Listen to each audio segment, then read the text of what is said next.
Hi guys, good morning. Welcome back my YouTube channel.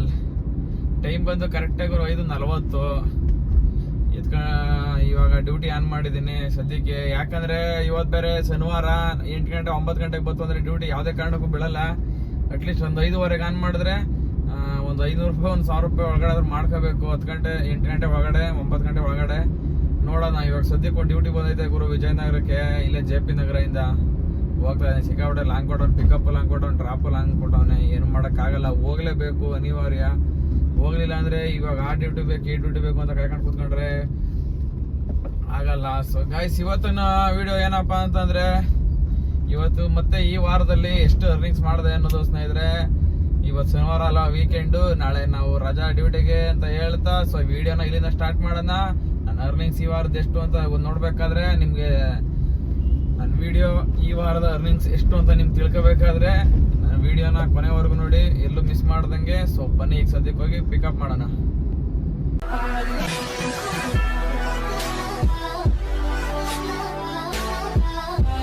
Pickup ಪಾಯಿಂಟಿಗೆ ಬಂದೆ ಗುರು.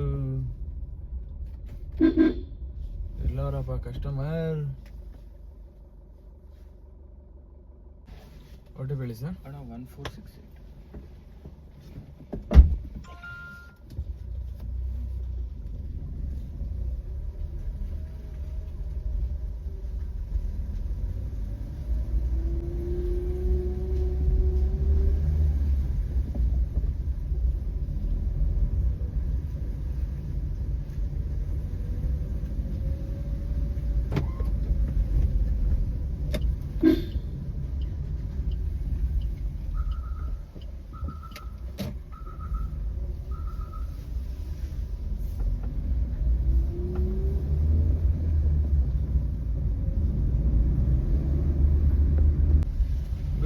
ಚಿಕ್ಕ ಡ್ಯೂಟಿಗಳು ಮಾಡ್ತಾ ಮಾಡ್ತಾ ಮಾಡ್ತಾ ಕರೆಕ್ಟಾಗಿ 500 ರೂಪಾಯಿ ಮಾಡಿದ್ದೀನಿ ಗುರು. HBR ಲೆವೆಲ್ಗೆ ಬಂದೆ. ಇನ್ನೊಂದು 500 ರೂಪಾಯಿದು ಏರ್ಪೋರ್ಟ್ ಬಿದ್ದೈತೆ. ನೋಡ್ಬೇಕು ಗುರು, ಏರ್ಪೋರ್ಟ್ ಅಲ್ಲಿ ನಿಜವಾಗ್ಲೂ ಡ್ಯೂಟಿಗಳು ವಾಪಸ್ ಬೀಳ್ತಾವ ಬೀಳಲ್ವ? ತಲೆ ಕೆಟ್ಟೋಗ್ಬಿಡೈತೆ ಗುರು. ಯಾಕಂದ್ರೆ 2 ದಿನ ಹೋಗಿ ಏರ್ಪೋರ್ಟ್ಗೆ 2 ದಿನದಲ್ಲಿ ಒಂದ್ಸಲಿನೂ ಬೀಳಲಿಲ್ಲ. ನೋಡೋಣ ಇವತ್ತೇನಾದ್ರು ಆ ಕಡೆಯಿಂದ ಬರ್ಬೋದಾ. ಮೂವಿಂಗ್ ಇಲ್ಲ ಗುರು ಏರ್ಪೋರ್ಟ್ ಕಡೆಯಿಂದ. ಯಾಕೆಂದ್ರೆ ಇವಾಗ ಹಬ್ಬ ಅಲ್ವಾ, ಈ ಯಾರು ಎಲ್ಲ ಹೋಗ್ಬಿಟ್ಟಿದ್ದಾರೆ. ಅಂದ್ರೆ ಔಟ್ ಆಫ್ ಕಂಟ್ರಿ ಯಾರು ವರಮಹಾಲಕ್ಷ್ಮಿ ಮಾಡೋರು ಇಲ್ವೇನೋ ಗೊತ್ತಿಲ್ಲ. ಬಟ್ ಹಬ್ಬ ಇರೋದ್ರಿಂದ ಮೂವಿಂಗ್ ಇಲ್ಲ ಅಷ್ಟೇ. ಆ ಕಡೆಯಿಂದ ಯಾರು ಬರ್ತಾನೂ ಇಲ್ಲ, ಏನು ಇಲ್ಲ. ಆಲ್ರೆಡಿ ಬರೋರೆಲ್ಲ ಬಂದಾಗಿದೆ ಹಬ್ಬಕ್ಕೆ. ಇನ್ನು ಹೋಗೋರು ಏನಾದ್ರು ಸೋಮವಾರ ಫುಲ್ ಆಗಿರುತ್ತೆ ಏರ್ಪೋರ್ಟ್ ಅಲ್ಲಿ ಬಿಸಿ. ಆಲ್ರೆಡಿ ಕಸ್ಟಮರ್ ಪಾಪ ವೇಟ್ ಮಾಡ್ತಾವ್ರೆ.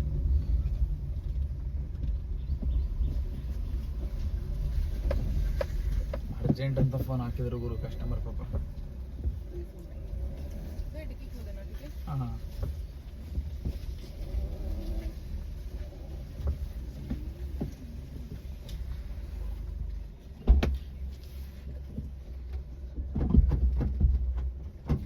ಒಂದು ಸೆಕೆಂಡ್. 8680. Okay madam.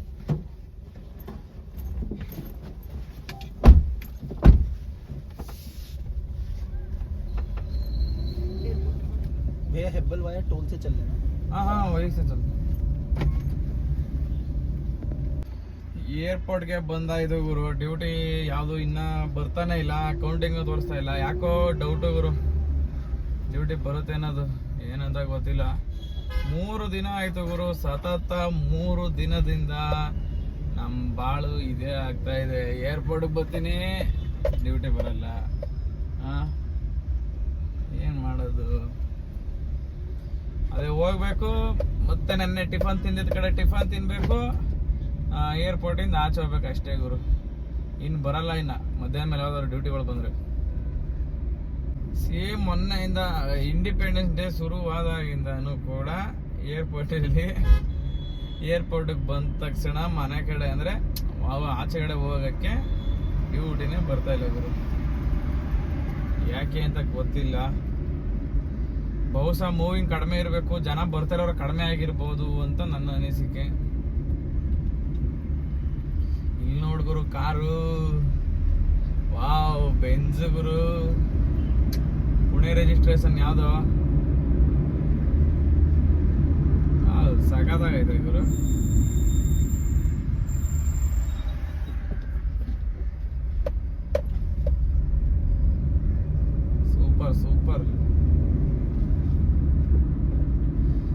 ಲೈಫಲ್ಲಿ ನಾವು ಯಾವತ್ತು ಗುರು ಅದರಲ್ಲಿ ಓಡಾಡೋದು? ನಿಜ ನಮಗಂತೂ ಡೌಟ್ ಅನ್ಸ್ಬಿಡ್ತದೆ ಗುರು. ನನಗಂತೂ ಇಲ್ಲ ಲೈಫಲ್ಲಿ ನಮಗೂ ಒಂದಿನ ಬರುತ್ತಾ ಆ ಥರ, ಬರಲ್ವಾ ಅಂತ ಅನ್ಸ್ಬಿಡ್ತದೆ ಗುರು. ಯಾರ್ಯಾರ ಹಣೆಯಲ್ಲಿ ಏನೇನು ಬರ್ದಾಯ್ತು ಅದೇ ಆಗ್ಬೇಕು. ನೋಡೋಣ ಏನಾಗುತ್ತೋ. ನಮ್ಮ ಮನೇಲಿ ಬ್ರಹ್ಮ ಏನೇನು ಬರ್ದವನು, ಸದ್ಯಕ್ಕೆ ಈಗ ಡ್ರೈವರ್ ಆಗುವಂತ ಬರ್ದವನೇ, ಮುಂದಕ್ಕೆ ಏನಾಗ್ತೀನೋ ಹೇಳಕ್ಕಾಗಲ್ಲ. ಅವೆಲ್ಲ ನಮ್ಮ ಕೈಲಿ ಇಲ್ಲ, ಹಣೆ ಬರಹ. ಗುರು ಸದ್ಯಕ್ಕೆ ನಾನು ಇವಾಗ ಹುಳಿಮಾವ್ ಹತ್ರ ಇದ್ದೀನಿ. ಏರ್ಪೋರ್ಟಿಂದ ನೋಡಿ ಇವಾಗ ತಾನೇ ಬಂದೆ. ನೋಡ್ಗುರು 115 ರೂಪಾಯಿ ಟೋಲ್ ಕಾಸು ಕೊಟ್ಟವನೆ, ಮತ್ತೆ 558 ರೂಪಾಯಿ ನನಗೆ ಅಮೌಂಟ್ ಬಂದೈತೆ ಗುರು. 48 ಕಿಲೋಮೀಟ್ರಿಗೆ ಸೆಡಾನ್ ಬುಕ್ ಮಾಡಿದ್ರು. ಏರ್ಪೋರ್ಟಿಂದ ಗೊತ್ತಲ್ಲ ನಿಮಗೆ ಕಡಿಮೆ. ಮತ್ತೆ ಬತ್ತಿದಂಗೆ ನೋಡಿ ಇಲ್ಲವರೇ ಕಸ್ಟಮರು, ನಾನು ಈ ಕಡೆ ಇದ್ದೀನಿ. ಇದು ಯಶವಂತಪುರಕ್ಕೆ ಡ್ಯೂಟಿ ಬಂದಿದೆ. ಶನಿವಾರ ಮಧ್ಯಾಹ್ನ ಮೇಲೆ ಅಲ್ವಾ ಪೀಕ್ ಅವರು, ಹಂಗಾಗಿ 25 ಕಿಲೋಮೀಟ್ರಿಗೆ 500 ಚಿಲ್ಲರೆ ತೋರಿಸಿದೆ. ಸೊ ಹೋಗ್ತಾ ಇದ್ದೀನಿ ಗುರು ಪಿಕಪ್ ಮಾಡೋಕ್ಕೆ. ಇವತ್ತು ಕಡಿಮೆ ಅಂದ್ರೆ ಇವಾಗ 12:15, ಒಂದು 2:15 ಅಷ್ಟೊತ್ತಿಗೆಲ್ಲ ಡ್ಯೂಟಿ ಅಲ್ಲಿಗೆ ಹೋಗಿ ಡ್ರಾಪ್ ಆಗಿರ್ತೀನಿ ಯಶವಂತಪುರಕ್ಕೆ. ಮತ್ತು 2 ಗಂಟೆ 1.5 ಅವರ್ ಟೈಮ್ ತೋರಿಸ್ತೈತೆ. 2 ಗಂಟೆಗೆ ಡ್ರಾಪ್ ಆಯ್ತು ಅಂದರೆ ಮನೆ ಅಲ್ಲಿ ಯಶವಂತಪುರ ಕಡೆಯಿಂದ ನಮ್ಮ ಕನಕಪುರ ರೋಡ್ ಕಡೆ ಏನಾದರೂ ಡ್ಯೂಟಿ ಒಂದು ಬೀಳ್ತು ಅಂದರೆ ಸೀದಾ ಬಂದು ಡ್ರಾಪ್ ಆಗ್ಬಿಟ್ಟು ಮನೆ ಕಡೆ ಹೋಗ್ತಾ ಇರೋದು. ಯಾಕಂದ್ರೆ ಆ ಕಡೆಯಿಂದ ಬಂದ್ರೆ ಒಂದು 500 ರೂಪಾಯಿ ಆಗುತ್ತೆ. ಸದ್ಯಕ್ಕೆ ಇವಾಗ 2,000 ಅರ್ನಿಂಗ್ ಆಗೈತೆ. ಮಧ್ಯಾಹ್ನ ಈಗ 12:15 ಮನೆ ಕಡೆ ಯಶವಂತಪುರದಿಂದ ಕನಕಪುರ ರೋಡ್ ಕಡೆಗೆ ಬಂದ್ರು ಒಂದು ಅಲ್ಲಿಂದ ಇವಾಗ ಪೀಕ್ ಅವರ್ ಇರೋದ್ರಿಂದ ಒಂದು 500 ರೂಪಾಯಿ ಅಂತೂ ಬಂದೇ ಬರುತ್ತೆ ಇವಾಗ. ಯಾಕಂದ್ರೆ ಇವಾಗ ಈ ಕಡೆಯಿಂದ ಹೋಗ್ತಾ ಇರೋದು 500 ಚಿಲ್ಲರೆದು. ಸಾಕು ಒಂದು 4 ಗಂಟೆ 5 ಗಂಟೆ ಅಷ್ಟೊತ್ತಿಗೆ ಡ್ಯೂಟಿ ಮಾಡ್ಕೊಂಡು ಏರಿಯಾ ಕಡೆನೇ ಇದ್ದು ಮನೆ ಕಡೆ ಹೋಗ್ತಾ ಇರೋಣ. ಇವತ್ತು ಊರಿಗೆ ಹೋಗ್ಬೇಕು ಸ್ನೇಹಿತರೆ. ಅಷ್ಟರೊಳಗಡೆ ಡ್ಯೂಟಿ ಮಾಡಿ ಮುಗಿಸಿ ನಿಮ್ಗಳಿಗೆ ಈ ವಾರದಲ್ಲಿ ಅರ್ನಿಂಗ್ಸ್ ಎಷ್ಟು ಮಾಡಿದೆ ಅನ್ನೋದು ಲೆಕ್ಕ ಕೊಟ್ಟು ಹೋಗ್ತಾ ಇರೋಣ. ಕಸ್ಟಮರ್ ಆಲ್ರೆಡಿ ವೆಯ್ಟ್ ಮಾಡ್ತಾವ್ರೆ ಗುರು. ಹುಳಿಮಾವು ಸಾಯಿಬಾಬಾ ಟೆಂಪಲ್ ರೋಡಲ್ಲಿ ಇದ್ದೀನಿ. ಇಲ್ಲವರಪ್ಪ ಕಸ್ಟಮರು ಯಾವ ಈ ಸಂಧಿ ಒಳಗಡೆ ಬಂದವನು ಗುರು ಲಾರಿ ತಗೊಂಡು.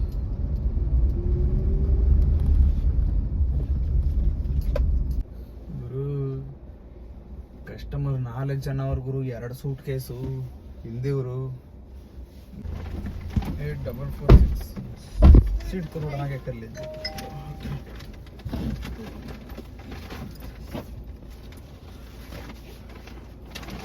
157 दिखा रहा है.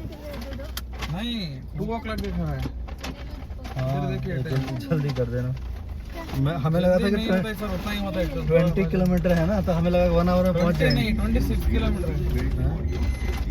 कैसे जाओगे? रिंग रोड से जाओगे? आउटर रिंग रोड से जाएगा. सिटी में जाएगा तो ट्रैफिक और लगेगा.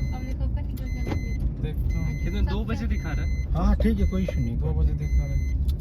देखिए सिटी में 2:10 दिखा रहा है सिटी के अंदर से. अच्छा नहीं भाई, बाहर से ले लो.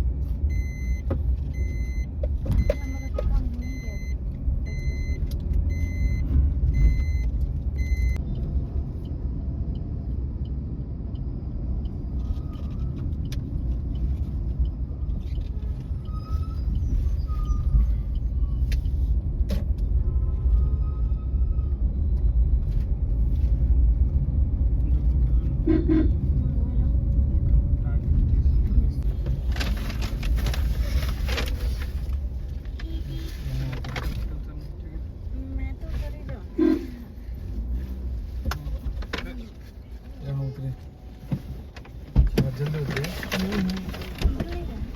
निकलना है ऊपर का, निकलना है.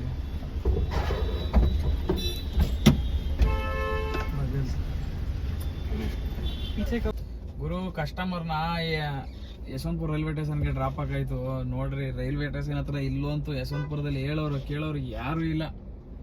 ಸರಿಯಾಗಿ ಅವರು ಪೊಲೀಸ್ ಬರಲ್ಲ ಏನಿಲ್ಲ. ನೋಡಿ ಹಿಂಗೆ ಟ್ರಾಫಿಕ್ ಆಗಿ ಯಾವಾಗ ಬಂದ್ರು ಇದೇ ಗುರು ಯಶವಂತಪುರದಲ್ಲಿ ಮಾತ್ರ. ಆ ಕಡೆ ಇರ್ತಾರೆ, ಆ ಕಡೆ ಜಾಸ್ತಿ ಹೊತ್ತು ವೆಯ್ಟ್ ಎಲ್ಲ ಮಾಡಂಗಿಲ್ಲ. ರೈಲ್ವೆ ಪೊಲೀಸ್ ಇರ್ತಾರೆ ಆ ಕಡೆ. ಈ ಕಡೆ ಮಾತ್ರ ಯಾರು ಇಲ್ಲ ಗುರು. ಹೇಳೋರು ಕೇಳೋರು ಯಾವನು ಇಲ್ಲ ಈ ಕಡೆ ಮಾತ್ರ. ಈ ತುಮಕೂರು ಮೇನ್ ರೋಡ್ ಕಡೆಗೆ ಆದಂಗೆ. ಇದೇ ಜಾಗದಲ್ಲಿ ಗುರು ಇನ್ನೊಂದು ಲಾಸ್ಟ್ 15 days ಅಲ್ಲಿ ನಾನು 500 ರೂಪಾಯಿ ಫೈನ್ ಕಟ್ಟಿದ್ದು. ಇವತ್ತು ತೊಂದರೆ ಇಲ್ಲ, ಇವತ್ತು ಯೂನಿಫಾರ್ಮ್ ಹಾಕಿದ್ದೀನಿ. ಹೋಗ್ರಯ್ಯ. ಅಯ್ಯೋ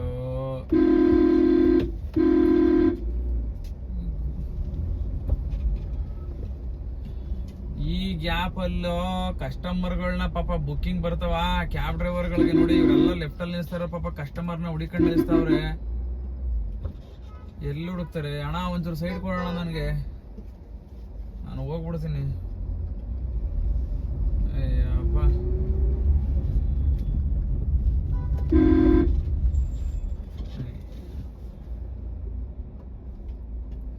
ಇನ್ನ ಊಟ ಬೇರೆ ಮಾಡಿಲ್ಲ ಗುರು, ಊಟ ಮಾಡಬೇಕು. ಹೊಟ್ಟೆ ಬೇರೆ ಚುರ್ರ ಅಂತ ಇದೆ. ಶಿಸ್ತಾಗ ಊಟ ಮಾಡಿ ಇನ್ನೊಂದು 500 ರೂಪಾಯಿ ಮಾಡ್ಕೊಂಡು ಒಯ್ತಾ ಇರಬೇಕು ಮನೆ ಕಡೆಗೆ.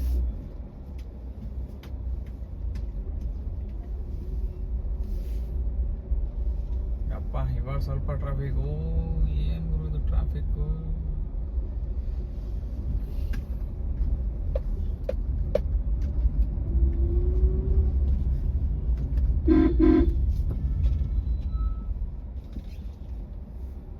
ಗೈಸ್, ಸದ್ಯಕ್ಕೆ ನಾವು ಇವಾಗ ನಮ್ಮ ಏರಿಯಾಗ ಬಂದ್ ಆಗೋಯ್ತು. ಡ್ಯೂಟಿ ಯಶವಂತಪುರದಿಂದ ಒಂದು ಡ್ಯೂಟಿ ಬರ್ಲಿಲ್ಲ ಗುರು. ಟೈಮ್ ಬಂದು 4 ಗಂಟೆ ಆಯ್ತು. 2 ಗಂಟೆಗೆ ನಾನು ಯಶವಂತಪುರ ಡ್ರಾಪ್ ಆಗಿದ್ದು. ಯಶವಂತಪುರದಿಂದ ಇಲ್ಲಿವರೆಗೂ ಒಂದು ಡ್ಯೂಟಿ ಬರ್ಲಿಲ್ಲ. ಏನಂತ ಗೊತ್ತಿಲ್ಲ. ಇದಕ್ಕೆ ನಂಗೆ ಮಧ್ಯಾಹ್ನ ಸ್ಟಾಪ್ ಆಗೋದು ಡ್ಯೂಟಿಗಳು ಗುರು, ಯಾಕೆ ಅಂತ ಗೊತ್ತಿಲ್ಲ. ಆಮೇಲೆ ನಾನು ಬೇರೆ ಊರಿಗೆ ಹೋಗ್ಬೇಕಾಗಿತ್ತು. ಇನ್ನೇನು ಮಾಡೋಣ, ಡ್ಯೂಟಿ ಬೇರೆ ಬರ್ತಾ ಇಲ್ಲ. ಈಗಲೇ ಹೋಗೋಣ, ಸಂಜೆ ಮೇಲೆ ಒಂದು 4-5 ಗಂಟೆ ಮೇಲೆ ಊರಿಗೆ ಅಂದ್ಬಿಟ್ಟು ಏನು ಮಾಡಿದೆ, ಸೀದಾ ಮನೆ ಹತ್ರ ಖಾಲಿ ಬಂದೆ ಸ್ನೇಹಿತರೆ. ಸೊ ಈ ವಿಡಿಯೋನ ಮತ್ತೆ ಇಲ್ಲಿಗೆ ಮುಗಿಸುವ ಸಮಯ. ಮತ್ತೆ ಈ ವೀಕ್ ಅಲ್ಲಿ ಎಷ್ಟು ದುಡಿದಿದ್ದೀನಿ ಅನ್ನೋದು ನಿಮಗೆ ತೋರಿಸ್ಬೇಕು. ಮತ್ತೆ ಖರ್ಚು ಹೇಳ್ತೀನಿ ಇವರು. ಖರ್ಚು ಅಂದರೆ ಹೇಳೋಕ್ಕಾಗಲ್ಲ, ಇವು ಸಿಕ್ಕಾಪಟ್ಟೆ ಕಮಿಟ್ಮೆಂಟ್ಗಳು ಜಾಸ್ತಿ. ಏನು ಖರ್ಚು, ಗ್ಯಾಸ್ ಅದು ಇದು ಊಟ ಹೆಂಗ್ ದುಡಿಯೋದು ಅಂತ ಹೇಳ್ತೀನಿ ಅಷ್ಟೇ. ಬಟ್ ಖರ್ಚು ಮಾತ್ರ 1 ರೂಪಾಯಿ ಉಳಿಯಲ್ಲ ಗುರು. ನಾನು ಈಗ ಸೋಮವಾರ ಬಂದ್ರೆ ನಾನು ಮತ್ತೆ ಡ್ಯೂಟಿಗೆ 1 ರೂಪಾಯಿ ಜಾಬಲ್ಲಿ ಇರಲ್ಲ, ಎಲ್ಲ ಖಾಲಿಯಾಗಿರುತ್ತೆ ಖರ್ಚು. ಎಲ್ಲ ಕಮಿಟ್ಮೆಂಟು, ಅದು ಇದು, ಚೀಟಿ, ಮೋಳು, ಕಡ್ಡಿ, ಕಸ, ಅಲ್ಲೇ ಕೆಟ್ಟಿ ಕೆರ ಹಿಡಿದೋಯ್ತದೆ. ಏನು ಮಾಡೋಕ್ಕಾಗಲ್ಲ. ಮಿಡಲ್ ಕ್ಲಾಸ್ ಜನಗಳ ಲೈಫೇ ಇಷ್ಟು. ಹಿಂಗೇನೆ ದುಡಿ, IMI ಕಟ್ಟು, EMI ಕಟ್ಟು, ಏನು ಮಾಡೋಕ್ಕಾಗಲ್ಲ. ಸೊ ಬನ್ನಿ ಇವಾಗ ಸದ್ಯಕ್ಕೆ ನಿಮಗೆ ಅರ್ನಿಂಗ್ಸ್ ಎಷ್ಟಾಯ್ತು ಅಂತ ತೋರಿಸುವ ಸಮಯ. ಗಾಯ್ಸ್, ನೀವು ನೋಡ್ತಾ ಇರ್ಬೋದು 2494 ರೂಪಾಯಿ ಅಂದರೆ 2500 ರೂಪಾಯಿ. ಈ ವಾರದ ಅರ್ನಿಂಗ್ಸ್ ನೋಡ್ಬೇಕಾ ನೀವು? 18,050 ರೂಪಾಯಿ ಗುರು. 18,000 ಅನ್ಕೊಳ್ಳಿ, ಪ್ಲಸ್ 2,500 ರೂಪಾಯಿ ಪರ್ಸ್ನಲ್ ಬಾಡಿಗೆ ಹೊಡೆದಿತ್ತು. ಅದು ಯಾವ ಪರ್ಸ್ನಲ್ ಬಾಡಿಗೆ ಅಂತ ಕೇಳಿದ್ರಾ? ಇಲ್ಲೇ ಬರುತ್ತೆ ನೋಡಿ, ಪರ್ಸ್ನಲ್ ಬಾಡಿಗೆ ತೋರಿಸ್ಬಿಡ್ತೀನಿ ನಿಮಗೆ. ಇಲ್ಲಿ ನೀವು ನೋಡ್ಬೋದು 1983. ನಾನು ಕೃಷ್ಣಗಿರಿಯಿಂದ ಮುಂದೆ ಒಂದು 37 ಕಿಲೋಮೀಟರ್ ಇದೆ ನೋಡಿ, ಅಲ್ಲೇ ಇದೆ ನೋಡಿ, ಪೋಚಂಪಳ್ಳಿ TN ತಮಿಳ್ನಾಡು 635206. ಅಲ್ಲಿಗೆ ಹೋಗಿದ್ದೆ. ಅದೇ ಕಸ್ಟಮರ್ ಏನು ಮಾಡಿದ್ರು, ವಾಪಸ್ ನಾವು ಬೆಂಗಳೂರಿಗೆ ಹೋಗ್ಬೇಕು, ಕರ್ಕೊಂಡೋಗಿ ಡ್ರಾಪ್ ಆಗ್ತೀರಾ, ವೆಯ್ಟ್ ಮಾಡಿಬಿಟ್ಟು ಅಂದರು. ಅವಾಗ ಏನಾಯ್ತು ಅಂದರೆ ಅವ್ರಿಗೆ ಎಷ್ಟು ತೋರಿಸ್ತಾ ಇತ್ತು ಅಷ್ಟನ್ನು ಕ್ಯಾಶ್ ಕೊಟ್ಬಿಡಿ ಸರ್, ಕರ್ಕೊಂಡೋಗಿ ಈ ಕಡೆಯಿಂದ ಡ್ರಾಪ್ ಆಗ್ತೀನಿ ಅಂದೆ. 2,500 ಅಮೌಂಟ್ ತೋರಿಸ್ತಾ ಇತ್ತು. ಆ ಅಮೌಂಟ್ ತೋರಿಸಿದ್ದೆ 2,500. ಅದೇ ಹೇಳಿತ್ತು ಇವಾಗ. ಇಲ್ಲದೆ ತೋರಿಸಿದ್ನಲ್ಲ ನಾನು ನಿಮಗೆ, 18,050 ರೂಪಾಯಿ ಪ್ಲಸ್ 2,500, 20,500 ರೂಪಾಯಿ ಗುರು ನನ್ನ ಅರ್ನಿಂಗ್ಸ್ ಈ ವಾರದ್ದು. ನೋಡ್ಬೋದು, ಮೊದಲನೇ ವಾರ 1,800 ಪ್ಲಸ್ 700 ರೂಪಾಯಿ ಕರೆಕ್ಟ್. ಇಲ್ಲೂ 800 ರೂಪಾಯಿ 700 ರೂಪಾಯಿ ಬಾಡಿಗೆ ಹೊಡೆದಿದ್ದೀನಿ, ಪರ್ಸ್ನಲ್ ಬಾಡಿಗೆ. ಇದು 3,600, 4,083, 2,964. ಇದೇ ಅವತ್ತೇ ಹೊಡೆದಿದ್ದು 2,500 ರೂಪಾಯಿ. ಇಲ್ಲಿ ಹೊಡೆದಿದೆ ನೋಡಿ, ಇದೇ 2,500 ರೂಪಾಯಿ ಹೊಡೆದಿದ್ದು. ಮತ್ತು ಇದು 3,024 ರೂಪಾಯಿ ನೆನ್ನೆ ಹೊಡೆದಿದ್ದು. ಇವತ್ತು 2,500 ರೂಪಾಯಿ. 20,500 ಅಲ್ಲ ಗುರು, ಆ್ಯಕ್ಚುಲಿ ಇಲ್ಲೇ 18,000 ರೂಪಾಯಿ ಅಂತಂದರೆ